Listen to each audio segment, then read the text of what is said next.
Bagian 1. Janji-janji Tuhan bergantung kepada hubungan. Ketika Anda ingin membeli permen karet Anda, cukup menghampiri sebuah vending machine. Masukkan uang 45 sen dan tekan tombolnya. Presto, Anda memiliki permen karet. Formula untuk mendapatkan permen karet dari vending machine sangat sederhana. Kalau Anda masukkan 45 sen ke dalam sebuah lubang, lalu menarik gagang yang benar, maka Anda akan mendapatkan permen karet. Saudara-saudaraku, itulah cara vending machine bekerja. Tapi itu bukan cara Allah bekerja. Bapa kita di surga begitu mulia dan Dia bukanlah sebuah vending machine di langit yang dengan sabar sedang menunggu-nunggu untuk mencurahkan berkat-Nya kepada sebagian dari kita yang telah berhasil menemukan sebuah formula rahasia untuk mencapai kesuksesan finansial. Allah membuat banyak janji-janji yang luar biasa mengenai keuangan kepada mereka yang memberi sesuai dengan maksud dan tujuan Tuhan. Tapi tidak ada satupun dari janji-janji ini yang akan pernah dipenuhi ketika itu diperoleh di luar konteks dari hubungan relationship.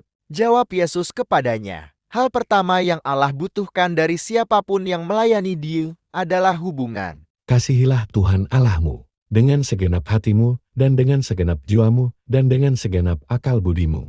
Itulah hukum yang terutama dan yang pertama. Saudaraku yang terkasih, Anda bisa membayar perpuluhan Anda dan memberikan persembahan secara setia selama 50 tahun. Tapi jika Anda tidak menempatkan diri Anda di dalam sebuah hubungan yang kudus dan didasari doa dengan Tuhan, maka jangan harap Tuhan akan mencurahkan berkat surgawinya untuk membalas pemberian Anda. Lebih daripada sebuah gagang vending machine yang mati, Allah menginginkan Anda untuk tidak hanya menjalankan beberapa langkah atau formula sederhana, sebaliknya, Ia menginginkan sebuah hubungan.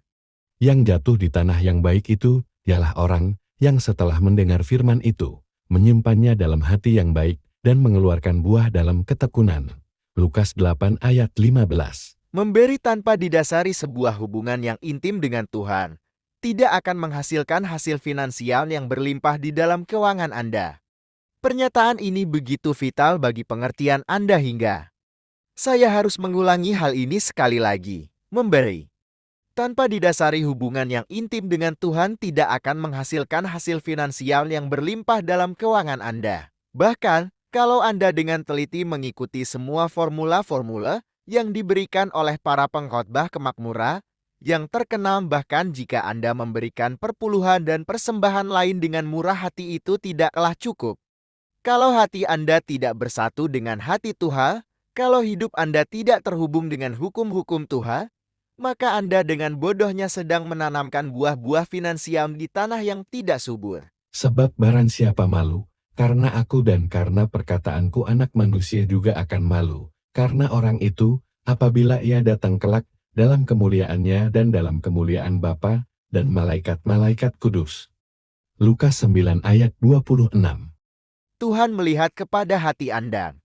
Tidak ada formula manapun di Alkitab akan menghasilkan kemakmuran dalam kehidupan Anda kalau hati Anda tidak murni. Sebab itu, jika engkau mempersembahkan persembahanmu di atas mezbah dan engkau teringat akan sesuatu yang ada dalam hati saudaramu terhadap engkau, tinggalkanlah persembahanmu di depan mezbah itu dan pergilah berdamai dahulu dengan saudaramu, lalu kembali untuk mempersembahkan persembahanmu itu. Pertama, tetapkan hidupmu ke dalam urutan prioritas, dan kemudian datang kembali dan berilah kepada Bapa. Ini adalah sebuah pengertian lain yang salah. Kalau Anda kaya, berarti Tuhan pasti berkenan akan kehidupan Anda. Pernyataan itu tidak sepenuhnya benar. Tentunya Allah bisa memberikan kekayaan kepada mereka yang Ia tahu akan menjadi pengurus yang baik akan uangnya. Tapi kekayaan tidak dengan sendirinya menjadi indikator bahwa Anda adalah seorang Kristen yang baik. Tuhan tidak terkesan dengan kekayaan Anda.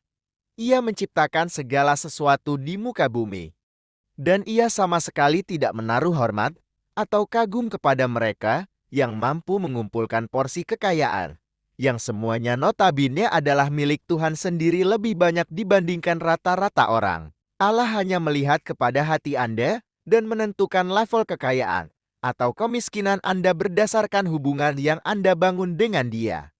Ketika seorang kaya sedang bingung di mana ia akan menyimpan seluruh kekayaannya, Allah menjawab, Tetapi firman Allah kepadanya, "Hai engkau orang bodoh, pada malam ini, juga jiwamu akan diambil daripadamu, dan apa yang telah kau sediakan untuk siapakah itu nanti?" Demikianlah jadinya dengan orang yang mengumpulkan harta bagi dirinya sendiri, jikalau ia tidak kaya di hadapan Allah. Lukas 12 ayat 20-21. ketika Yesus meninggalkan bumi ini, tidak ada tertulis sedikit pun oleh para rasul mengenai kekayaan material yang dia tinggalkan. Tapi, Masih banyak hal-hal lain lagi yang diperbuat oleh Yesus, tetapi jikalau semuanya itu harus dituliskan satu persatu, maka agaknya dunia ini tidak dapat memuat semua kitab yang harus ditulis itu. Yohanes 21 ayat 25. hari-hari ini, bahkan ada para pengajar kemakmuran yang mengatakan bahwa Yesus pada masa hidupnya sebenarnya kaya. Dan karena ia adalah teladan kita yang sempurna, maka seharusnya kita juga harus berusaha menjadi kaya. Bagaimana cara para pengajar ini mencoba membuktikan kebenaran pendapat mereka? Kata mereka, Yesus memiliki jubah yang diingini oleh para serdadu Romawi, jadi pasti jubah itu sangat bagus dan mahal harganya. Ia memiliki bendahara dalam pelayanannya. Ia membiarkan minyak yang mahal dituangkan ke atas kepala dan kakinya dan bukan dijual, sehingga uangnya bisa diberikan kepada orang miskin. Dan ia memiliki wanita-wanita kaya yang membantu dalam pelayanannya. Dari bukti-bukti yang sebenarnya sangat lemah ini, guru-guru yang menyesatkan ini menyimpulkan, Yesus tidak menentang kekayaan dan kemewahan, dan ia juga ingin Anda semua menikmati kekayaan dan kemewahan. Omong kosong. Yesus tidak tertarik pada kekayaan Anda, tapi ia hanya tertarik mengenai bagaimana Anda menggunakannya. Siapapun yang mempelajari Alkitab pasti tahu cerita mengenai para hamba dan talenta mereka. Hamba yang baik menerima pujian dan upah bukan karena ia membuat tuannya kaya, melainkan karena ia setia dan bijak dalam menggunakan talenta yang diberikan tuannya kepadanya. Katanya kepada orang itu, "Baik sekali perbuatanmu itu, hai hamba yang baik. Engkau telah setia dalam perkara kecil. Karena itu terimalah kekuasaan atas 10 kota." Lukas 19 ayat 17. Ketika Yesus duduk menghadapi peti persembahan dan memperhatikan bagaimana orang banyak memasukkan buang ke dalam peti itu, Markus 12 ayat 41. Ia melihat seorang janda miskin yang melemparkan 2 peser yang dimilikinya. Ketika ia melihat hal ini, ia memanggil murid-muridnya dan berkata, Maka dipanggilnya murid-muridnya dan berkata kepada mereka, "Aku berkata kepadamu, sesungguhnya janda miskin ini memberi lebih banyak daripada semua orang yang memasukkan uang ke dalam peti persembahan, sebab mereka semua memberi dari kelimpahannya, tetapi janda ini memberi dari kekurangannya. Semua yang ada padanya, yaitu seluruh nafkahnya." Markus 12 ayat 43 dan 44. Yesus sama sekali tidak terkesan dengan besarnya pemberian janda tersebut, tapi ia terkesan dengan betapa besar hatinya kesedihannya untuk memberikan semua yang dia miliki untuk pekerjaan Tuhan. Sebelum kita bisa mulai masuk kepada bagaimana kasih karunia Tuhan bisa mengubah keuangan Anda harus terlebih dahulu memeriksa keadaan hati Anda dan menentukan apa Anda telah menaruh Tuhan sebagai yang terutama di dalam setiap area kehidupan Anda. Ia harus lebih utama daripada semua pekerjaan dan hobi Anda. Ia harus lebih utama daripada pertandingan football di minggu siang atau majalah Time yang terbaru. Dalam kehidupan saya sendiri, ia harus lebih utama daripada segala usaha saya untuk memajukan bisnis saya. Tuhan harus menjadi yang pertama dan utama di dalam hidup Anda. Dan segala sesuatu yang lain akan bermulai dari hubungan tersebut. Akulah Tuhan, Allahmu, yang membawa engkau keluar dari tanah Mesir, dari tempat perbudakan. Jangan ada padamu Allah lain di hadapanku.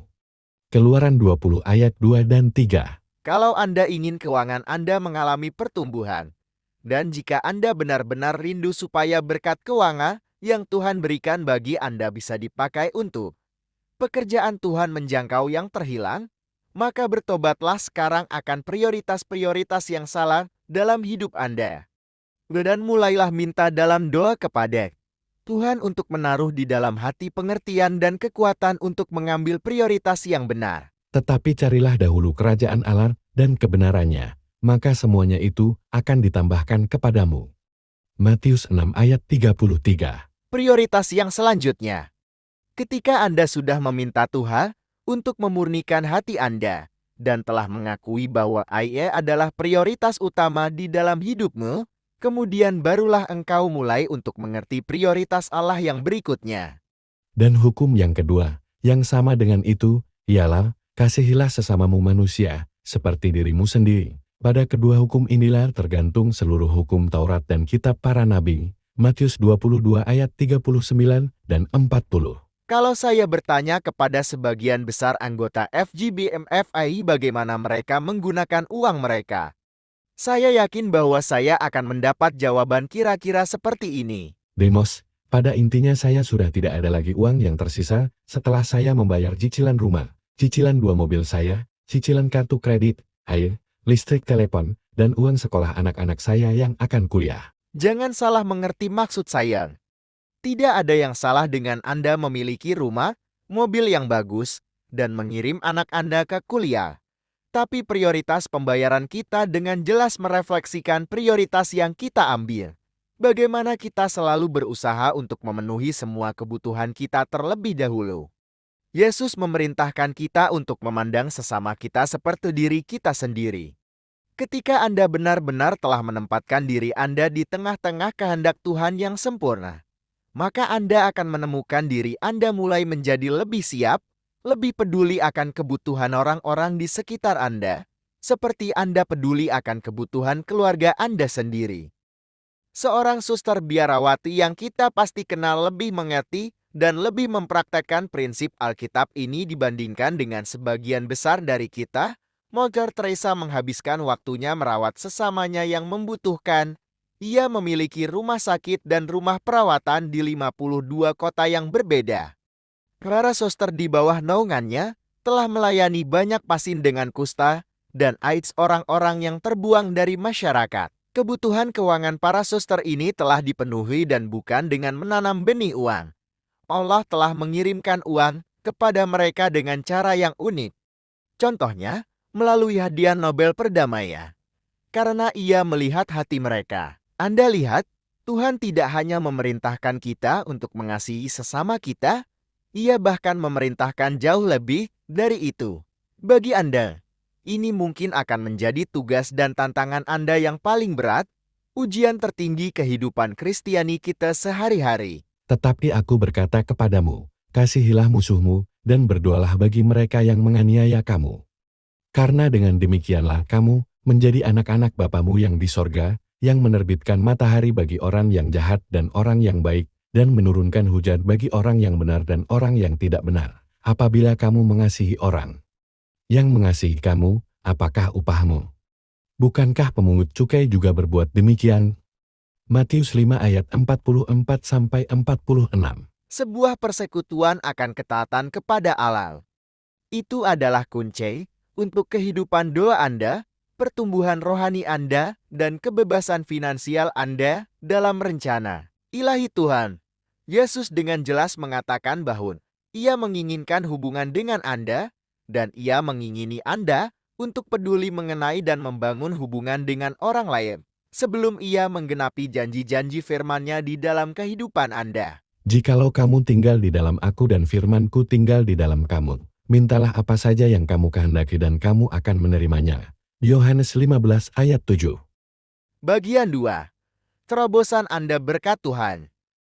Beberapa puluh tahun yang lalu, sebagian besar orang Kristen percaya bahwa jika Anda mau memiliki kerohanian yang tinggi, maka Anda harus miskin. Hari ini, sikap seperti itu sudah berubah menjadi ekstrim yang lain. Sekarang banyak orang percaya bahwa jika Anda kaya justru itu, artinya Anda sedang menerima berkat Tuhan yang telah Ia persiapkan untuk anak-anaknya. Kedua pandangan ini sama-sama salahnya. Banyak orang miskin memiliki kerohanian yang tinggi, dan banyak orang-orang yang kaya adalah anak-anak Tuhan. Tapi saya tidak menemukan bukti konkret dalam Alkitab yang secara terang-terangan mengatakan bahwa Allah lebih ingin kita ada dalam keadaan yang satu daripada yang lain. Kaya atau miskin, Ia melihat ke dalam hati kita dan peduli hanya mengenai bagaimana kita menangani situasi dan kondisi kita dan hubungan kita dengan orang lain.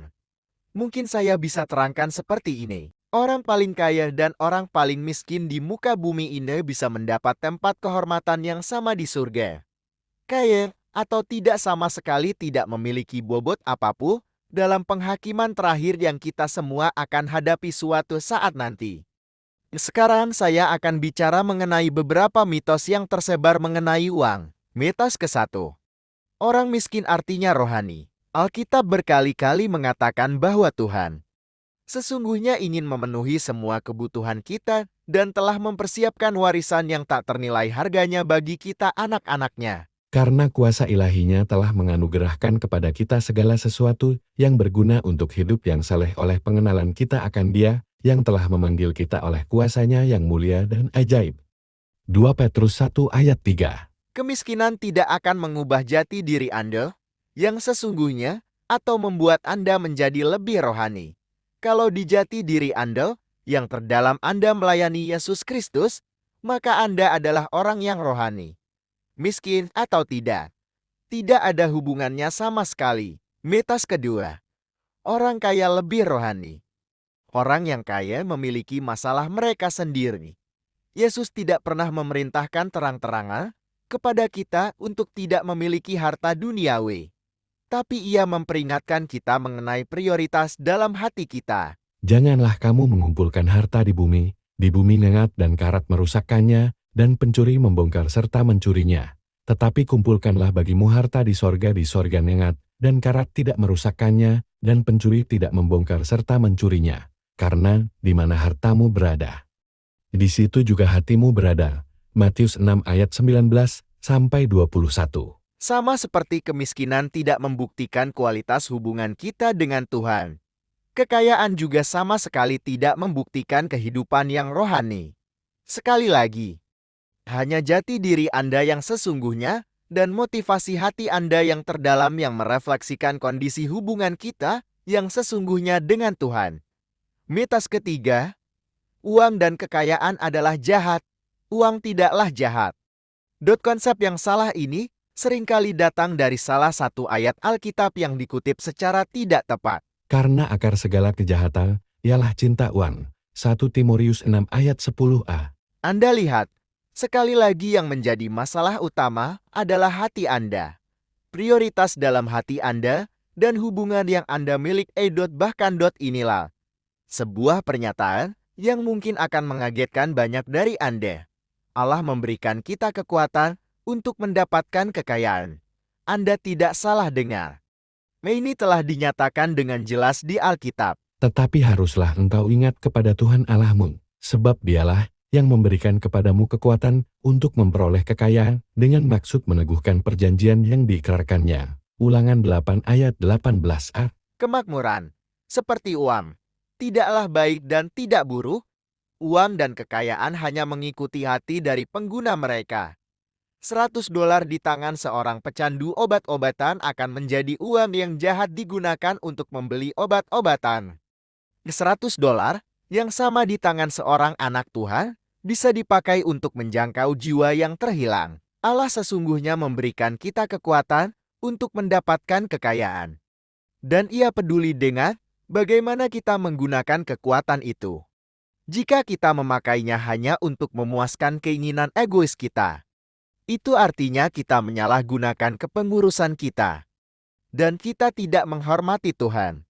Tapi jika kita memakai kekayaan kita untuk meneguhkan perjanjiannya, maka uang yang kita miliki bisa memuliakan Tuhan dan menyelamatkan jiwa yang tak terhitung jumlahnya dari api neraka yang kekal. Sekarang, karena Anda sudah mengerti bahwa Tuhanlah yang memberikan kita kekuatan untuk mendapatkan kekayaan, saya ingin membagikan kepada Anda beberapa prinsip kunci dalam Alkitab yang telah Allah tunjukkan kepada saya yang akan membuka pintu kelimpahan bagi keuangan Anda. 5 langkah menuju keuangan ilahi. Langkah pertama bekerja keras. Brother Demos, mungkin demikian yang Anda katakan. Itu bukanlah prinsip Alkitab. Itu adalah prinsip yang umum, common sense. Kenapa Anda harus mengatakan sesuatu yang sudah jelas? Karena bagi beberapa orang Kristen modern, hal ini ternyata tidak jelas. Bagi mereka, bekerja keras bukanlah syarat untuk mendapatkan berkat keuangan. Banyak orang percaya bahwa jika mereka tinggal di rumah mereka dan berdoa, "Ya Tuhan, kirimkanlah berkat keuangan dan keluarkan saya dari kekacauan ini," maka mereka sudah melakukan semua yang harus mereka lakukan untuk menuntut berkat finansial dari Tuhan secara berlimpah. Tapi firman Tuhan tidak berkata seperti itu. Aku melalui ladang seorang pemalas dan kebun anggur orang yang tidak berakal budi. Lihatlah, semua itu ditumbuhi onak. Tanahnya tertutup dengan jeruju dan temboknya sudah roboh. Amsal 24 ayat 30 dan 31. Anda lihat, Allah tidak memberkati orang yang malas. Yang ada adalah Allah mendorong kita untuk bekerja keras. Dan supaya kita bisa melakukannya secara independen tanpa supervisi yang terus-menerus. Hai pemalas, pergilah kepada semut. Perhatikanlah lakunya dan jadilah bijak biarpun tidak ada pemimpinnya, pengaturnya atau penguasanya. Ia menyediakan rotinya di musim panas dan mengumpulkan makanannya pada waktu panen. Amsal 6 ayat 6-8. Sebagian besar orang Kristen yang saya kenal suka bekerja keras, dan mereka bisa bekerja tanpa pengawasan yang terus-menerus. Tapi saya merasa harus mengucapkan yang sudah jelas di sini untuk mengimbangi beberapa ajaran sesat yang saat ini sedang menyebar di dalam tubuh Kristus. Anda harus bekerja untuk makan, dan Anda diperintahkan oleh Alkitab untuk mencukupi kebutuhan keluarga Anda. Alkitab memberikan prioritas yang tinggi akan hal ini. Tetapi jika ada seorang yang tidak memeliharakan sanak saudaranya, apalagi seisi rumahnya, orang itu murtad dan lebih buruk dari orang yang tidak beriman. 1 Timotius 5 ayat 8. Langkah kedua, murah hatilah terhadap sesama. Yang satu ini mungkin kedengaran sangat aneh. Bagaimana mungkin Anda bisa mengumpulkan kekayaan kalau Anda sering membagi-bagi kepada orang-orang di sekitar Anda? Prinsip ilahi yang satu ini seringkali membingungkan orang-orang duniawi. Tapi prinsip ini didukung penuh oleh Alkitab. Ada yang menyebar harta, tetapi bertambah kaya. Ada yang menghemat secara luar biasa, namun selalu berkekurangan. Siapa banyak memberi berkat, diberi kelimpahan. Siapa memberi minum, ia sendiri akan diberi minum. Amsal 11 ayat 24 dan 25. Para konsultan manajemen baru saja menemukan kebenaran dari prinsip Alkitab ini. Mereka menganjurkan perusahaan-perusahaan untuk mengimplementasi sistem profit sharing yang bisa memberi keuntungan kepada para karyawan mereka. Ketika Danbury Plumbing Supply mengimplementasikan sistem bonus mini 15% untuk karyawan mereka, produktivitas dan keuntungan perusahaan meningkat dengan tajam. Sekarang jumlah penjualan mereka per orang adalah sekitar $400, 2 kali lipat rata-rata industri. Danbury Plumbing menyebar harta kepada karyawan mereka, tapi mereka justru bertambah kaya. Apa Anda bekerja di sebuah perusahaan yang membayar di bawah standar industri? Apa yang terjadi? Karena mereka menghemat secara luar biasa, saya percaya mereka malah akan selalu berkekurangan. Pertama, kita harus bermurah hati dengan keuangan kita, baru Allah akan melepaskan berkat kepada kita dengan murah hati juga. Itulah sebabnya mengapa Full Gospel Businessman Fellowship telah berkembang pesat selama lebih dari 30 tahun. Kita sangat peduli mengenai kebutuhan orang-orang lain, dan dengan sukarela telah banyak memberi untuk membawa jiwa-jiwa yang terhilang kepada Yesus Kristus. Berilah dan kamu akan diberi suatu takaran yang baik, yang dipadatkan, yang digoncang, dan yang tumpah keluar akan dicurahkan ke dalam ribaanmu. Sebab ukuran yang kamu pakai untuk mengukur akan diukurkan kepadamu. Lukas 6 ayat 38. Langkah ketiga, investasikan keuangan Anda dalam pekerjaan-pekerjaan baik yang bisa memberkati orang lain. Ketika Anda dengan murah hati menaruh keuangan Anda di tanah yang subur seperti perpuluhan, persembahan, dan proyek-proyek yang bisa memperbaiki kehidupan orang lain. Maka Tuhan bisa dengan lebih bebas lagi memberkati pemberian Anda. Alkitab versi The Living Bible. Dalam 2 Korintus 9 ayat 6, 7 dan 10, berbicara mengenai pentingnya kita memberi dengan murah hati dan bekerja bersama-sama dengan Roh Kudus untuk menuai pertambahan finansial. Tapi ingat ini, jika engkau memberi dengan sedikit, engkau akan menerima sedikit. Seorang petani yang menanam hanya beberapa benih akan mendapatkan hasil yang sedikit juga. Tapi jika ia menanam banyak, maka ia akan menuai banyak. Setiap orang harus membuat keputusan di dalam hatinya berapa banyak ia harus memberi. Karena Tuhan yang memberikan benih kepada petani untuk ditanam dan kemudian hasil yang baik untuk dituai dan dimakan akan memberikan kepadamu lebih banyak lagi benih untuk ditanam dan membuat mereka bertumbuh, sehingga engkau bisa memberikan lebih dan lebih lagi buah dari tuaianmu itu. Injil Yesus Kristus selalu berpusat kepada orang lain.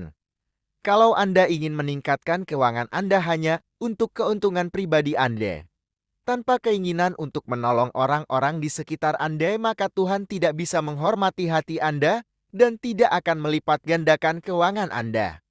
Apa Anda pernah memperhatikan bagaimana dunia begitu mengerti prinsip Alkitab ini? Coba ingat-ingat mengenai iklan yang Anda lihat setiap malam di TV. Mereka semua selalu berorientasi kepada Anda dan kebutuhan Anda. Mereka berjanji untuk memenuhi semua kebutuhan Anda supaya Anda lebih bahagia, kelihatan lebih cantik, lebih wangi, makan lebih enak. Dan intinya untuk memberikan Anda segala cara untuk bisa lebih menikmati hidup. Mereka sangat berorientasi kepada orang lain. Dalam bujuk rayu mereka supaya orang-orang mau membeli produk mereka secara tidak sadar. Mereka sedang mengaplikasikan prinsip Alkitab yang memerintahkan kita untuk peduli akan sesama kita. Langkah keempat, kenalilah musuh Anda dan otoritas Anda atas dia. Tidak ada yang membuat iblis lebih senang daripada melihat kemiskinan dalam tubuh Kristus.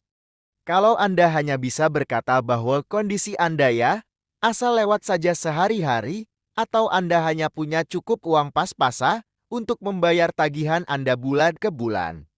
Bagaimana Anda bisa punya uang lebih untuk diinvestasikan di ladang Tuhan? Keuangan Anda, seperti kehidupan Anda, pernikahan, pekerjaan dan pertumbuhan rohani Anda harus didedikasikan seluruhnya kepada Tuhan dan dipayungi dengan prinsip spiritual yang sama yang Anda aplikasikan dalam aspek kehidupan Anda yang lain. Anda tahu bahwa Anda memiliki kuasa atas iblis untuk keselamatan Anda.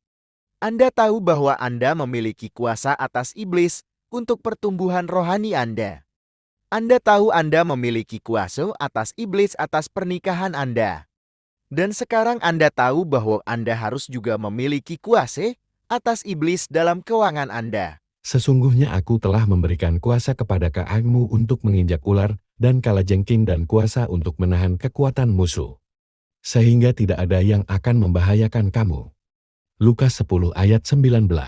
Anda memiliki kuasa untuk mengalahkan rencana iblis yang ingin membelenggu Anda dalam aspek keuangan Anda. Karena anak-anak itu adalah anak-anak dari darah dan daging, maka ia juga menjadi sama dengan mereka dan mendapat bagian dalam keadaan mereka, supaya oleh kematiannya ia memusnahkan dia, yaitu iblis, yang berkuasa atas maut.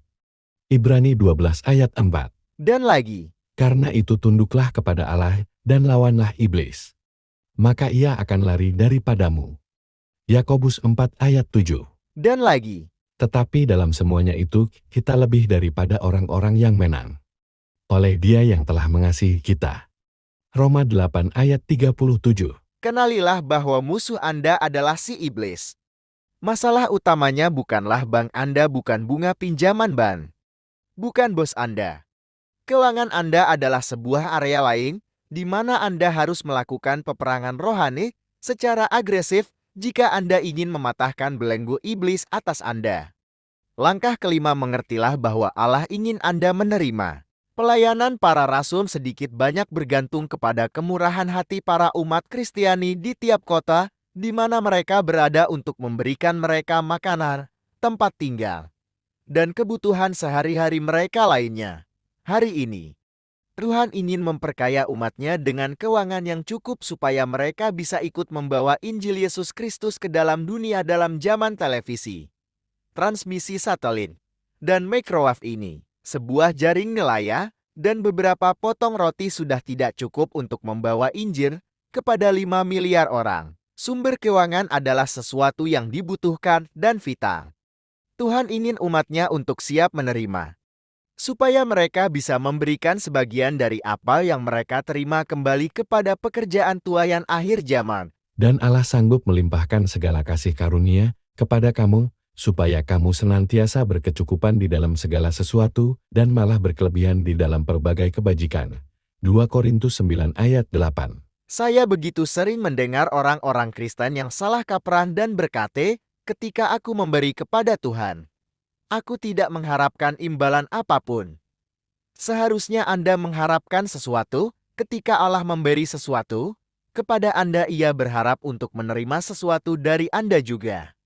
Ia memberikan anaknya untuk menerima lebih banyak anak-anak. Ia memberikan Roh Kudusnya supaya Anda menerima kuasa dan damai sejahtera dan bisa menjadi saksi yang lebih baik untuk membawa banyak jiwa. Dan Ia ingin untuk memberi Anda dan berharap Anda mendapat lebih banyak keuangan, dan melalui itu, kemudian Anda dapat memberi lebih kepada pekerjaannya yang lebih besar. Allah memerlukan pengurus-pengurus yang setia, orang-orang kudus yang Ia bisa andalkan. Ia sudah memiliki kambing domba di ribuan bukit. Sekarang, Ia sedang mencari pengurus-pengurus yang setia yang bisa secara bijak dan jujur membagi-bagikan kekayaannya untuk menjawab kebutuhan orang lain.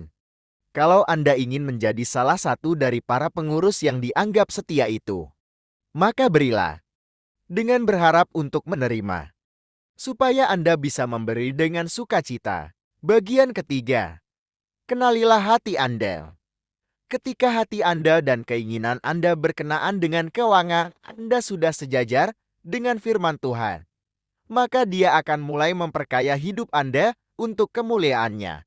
Aku berkata kepadamu, Sesungguhnya barang siapa berkata kepada gunung ini, beranjaklah dan tercampaklah ke dalam laut asal tidak bimbang hatinya, tetapi percaya bahwa apa yang dikatakannya itu akan terjadi, maka hal itu akan terjadi baginya. Aku berkata kepadamu, sesungguhnya barang siapa berkata kepada gunung ini, beranjaklah dan tercampaklah ke dalam laut asal tidak bimbang hatinya, tetapi percaya bahwa apa yang dikatakannya itu akan terjadi, maka hal itu akan terjadi baginya. Markus 11 ayat 23-24. supaya bisnis Anda bisa berhasil, supaya pekerjaan Anda bisa memberikan Anda berkat finansial yang berlimpah. Mulailah dengan doa yang benar dan sikap hati yang benar. Dan lalu minta kepada Tuhan untuk memberikan terobosan keuangan yang Anda inginkan, dengan berjanji untuk mengembalikan sebagian dari yang Ia berikan untuk kemuliaan-Nya. Tetapi carilah dahulu kerajaan Allah dan kebenarannya, maka semuanya itu akan ditambahkan kepadamu. Matius 6 ayat 33. Semuanya itu mencakup berkat keuangan, jika itu yang Anda inginkan. Dan jika Tuhan melihat bahwa hati Anda siap untuk menerima, dan siap untuk berfungsi dalam kepengurusan yang baik, tidak cukup kita berdoa, "Ya Bapa di sorga, berkatilah perjanjian kerjasama bisnis yang sedang saya kejar ini." Doa ini tidak memberikan ruang apapun untuk intervensi dari Tuhan. Doa ini hanya memberitahu Tuhan bahwa Anda sudah membuat keputusan akan sebuah perjanjian kerjasama. Anda bahkan sudah mengambil tindakan untuk memulainya. Dan sekarang, untuk jaga-jaga, Anda meminta pada Tuhan untuk memberkati perjanjian ini. Sebaliknya, Anda seharusnya mencari Tuhan dalam setiap fase dari setiap transaksi yang Anda kerjakan. Anda harus secara tekun mencari kehendak Tuhan dalam masalah ini. Anda mungkin berdoa, Ya Bapa di sorga, aku berdoa supaya perjanjian bisnis ini adalah kehendak-Mu dan akan memuliakan-Mu.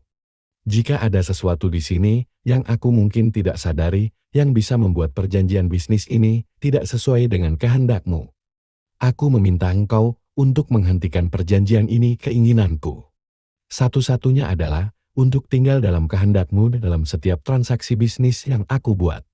Jadi berkatilah transaksi ini hanya jika Engkau mau bisnis ini bertumbuh. Dan hentikanlah jika tidak Tuhan, apapun yang terjadi. Aku memberikan kepadamu segala kemuliaan. Amin. Setiap kali sebelum saya membuat sebuah keputusan besar dalam bisnis saya selalu mencari pimpinan Tuhan.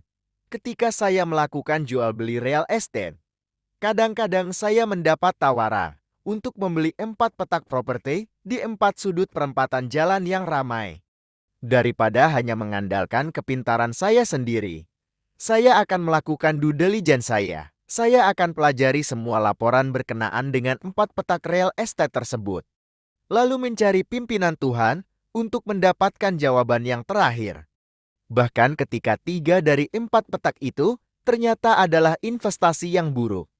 Tuhan selalu memimpin saya untuk memilih satu investasi yang baik di antara 4 petak tersebut. Allah mengenal hati saya. Ia tahu bahwa sebagian dari apapun yang saya dapatkan akan selalu kembali kepada pekerjaannya di FGBMFI.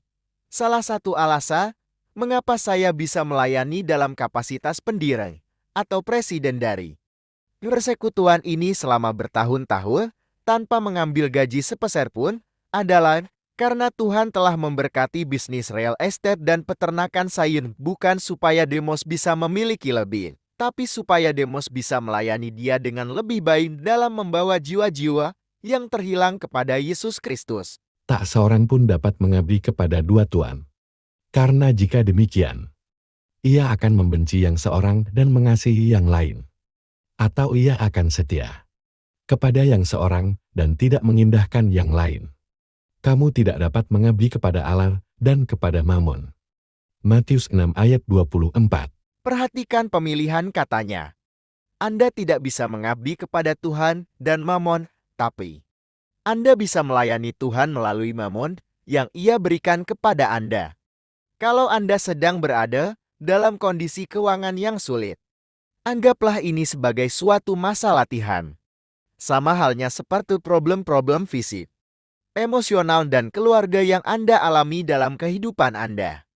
Melalui pengalaman-pengalaman yang sulit ini, Allah bisa lebih baik mempersiapkan kita untuk kemenangan. Sebab itu aku minta kepadamu, supaya kamu jangan tawar hati melihat kesesakanku, karena kesesakanku itu adalah kemuliaanmu. Efesus 3 ayat 13. Ketika Rasul Paulus menuliskan hal ini, ia tahu bahwa kesesakan yang ia alami terjadi karena dia telah masuk ke dalam teritori iblis. Tapi ia juga tahu bahwa sebagai hamba Tuhan, kemenangan pada akhirnya adalah miliknya. Itulah sikap hati yang harus kita miliki hari ini ketika kita harus berhadapan dengan berbagai situasi yang tidak enak. Bunga kredit bank tidak bisa mengalahkan Anda. Bos dengan temperamen yang buruk tidak bisa mengalahkan Anda. Dan ketika Anda mulai berjalan dalam kehendak Tuhan, keuangan Anda akan mulai bertumbuh. Kita tahu sekarang bahwa Allah turut bekerja dalam segala sesuatu untuk mendatangkan kebaikan bagi mereka yang mengasihi Dia, yaitu bagi mereka yang terpanggil sesuai dengan rencana Allah. Roma 8 ayat 28. Ketika Anda mengasihi Tuhan, dan ketika Anda mendedikasikan keuangan Anda untuk tujuan Noah, maka Tuhan akan bekerja dalam segala sesuatu untuk mendatangkan kebaikan bagi Anda, termasuk bagi keuangan Anda. Allah mengerti hati Anda dan Dia melihat tindakan Anda. Anda mungkin sudah mengucapkan hal yang benar, mendoakan doa yang benar, tapi hanya Tuhan yang bisa melihat lebih dalam melebihi kata-kata dan doa Anda ke diri manusia Anda yang terdalam, dan Ia memperhatikan tindakan-tindakan Anda. Barang siapa mempunyai harta duniawi dan melihat saudaranya menderita kekurangan, tetapi menutup pintu hatinya terhadap saudaranya itu, bagaimanakah kasih Allah dapat tetap di dalam dirinya? Anak-anakku, marilah kita mengasihi bukan dengan perkataan atau dengan lidah, tetapi dengan perbuatan dan dalam kebenaran. 1 Yohanes 3 ayat 17 dan 18. Tujuan yang alkitabiah akan berkat keuangan bukanlah untuk memuaskan keserakahan kita atau memberikan kita kekayaan duniawi. melainkan untuk memberikan kita kemampuan untuk mencukupi kebutuhan keluarga kita dan juga orang lain. Itulah alasan Tuhan mau memberkati kita dengan keuangan yang cukup sehingga kita bisa mengambil bagian dalam meneguhkan perjanjiannya. Seperti yang dituliskan dalam Kejadian 12 ayat 2. Aku akan membuat engkau menjadi bangsa yang besar, dan memberkati engkau, serta membuat namamu masyhur, dan engkau akan menjadi berkat. Allah memberkati Anda, supaya Anda bisa menjadi berkat untuk orang lain. Itulah perjanjiannya dengan kita. Sekarang Anda mungkin sudah menyadari bahwa dalam seluruh buku ini, saya tidak sekalipun masuk ke dalam argumen yang panjang mengenai menanam benih, mengairi benih, menanam di tanah yang baik, menunggu tuaian, dan menuai. Sudah terlalu banyak buku yang ditulis mengenai proses Alkitabiah ini. Dan sama sekali tidak ada yang bisa saya tambahkan mengenai hal itu. Hukum tabur tuai yang banyak diajarkan memang mengandung kebenaran. Tapi terlalu banyak penekanan yang diberikan kepada formula untuk kesuksesan finansial. Seakan-akan kita bisa memperalat hukum-hukum yang Allah berikan ini untuk mendapatkan kemakmuran. Pandangan seperti itu adalah sebuah pandangan pengajaran yang tidak seimbang dengan perkataan firman Tuhan secara keseluruhan. Buku ini telah mencoba untuk membawa kembali keseimbangan kepada ajaran-ajaran yang sedang populer saat ini mengenai keuangan.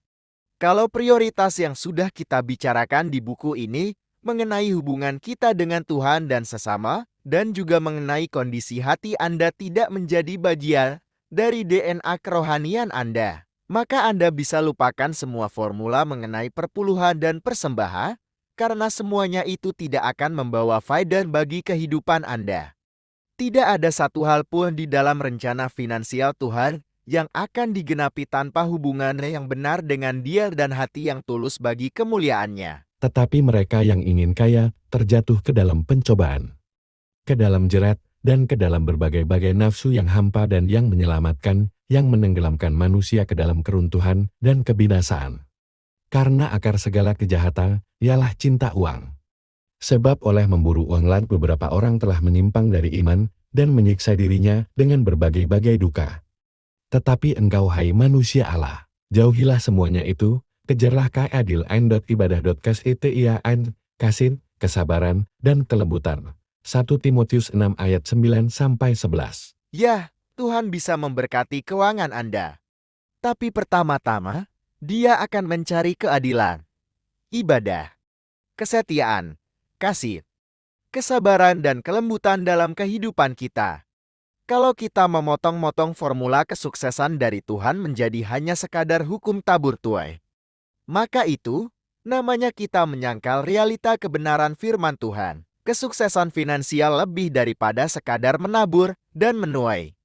Kesuksesan finansial bicara mengenai hubungan, mengenai hati, dan mengenai kasih yang kita berikan kepada sesama.